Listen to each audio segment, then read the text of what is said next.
এই পৃথিবীতে একটা মানুষ ও শুধু একাই, হ্যাঁ, কখনো তার কোনো সঙ্গী থাকতে পারে না। যদি থাকে যদি তার কোনো সঙ্গী থাকে, পুরোটাই ছলনা, স্বার্থে ভরা। ওই যে স্বামী স্ত্রীর মধ্যে নাকি অনেক মিল, এটা কিন্তু স্বার্থে ভরা।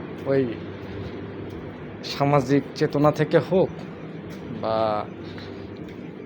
আর্থিক চেতনা থেকে হোক, কোনো না কোনো স্বার্থ থাকে। বাবা মা ভাই বোন সব ক্ষেত্রেই সেম অবস্থা। তবে যদি আমার ভাই বোনে আমার যে একটা বোন আছে, ভাই আছে, সম্পর্কটা ওরকম মনে হয় না, কিন্তু আমি মনে করি হতে মানে সব একই।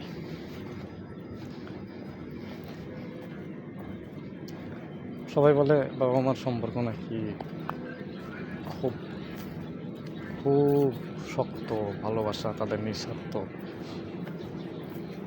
আমি অনেক ছেলেকে দেখেছি যারা, একটা আমার এক কলিগের কথা বলি, ও বলল ভাই বইয়ের জন্য শাড়ি কিনবো একটা ঈদের আগে, তা বল বেশি দামি। তো বললাম যে ভাই মায়ের জন্য কিনবেন না? না কিনবো না। তো কথার মধ্যে একটু রহস্য পাই, ভালো করে শুনে দেখি ও বলতেছে ভাই এত টাকা খরচ করি, এত টাকা ইনকাম করে এত টাকা খরচ করছি ফ্যামিলির জন্য, নিজের বউকে কিছু দেইনি, খুব একটা বেশি কিছু দেইনি, অথচ মা বলে সংসারের জন্য কি করছি। তো ভাই আমি আর সংসারের জন্য কিছুই করবো না। এই হচ্ছে অবস্থা। স্বার্থ স্বার্থ জিনিসটা খুব খারাপ। এটা ছেলে মায়ের উপর, মা ছেলের উপরে, সবাই সবার উপরে স্বার্থের উপরে বেঁচে আছে।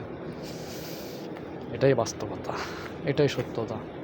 শুধুমাত্র একটা ভালোবাসা সত্য, যেটা কেউ সহজে ভালোবাসতে পারে না, বাসতে পারে খুব কম।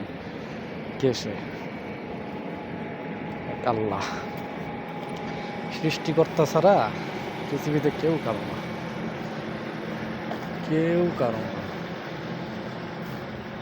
রে দুনিয়া রে, রঙের খেলা।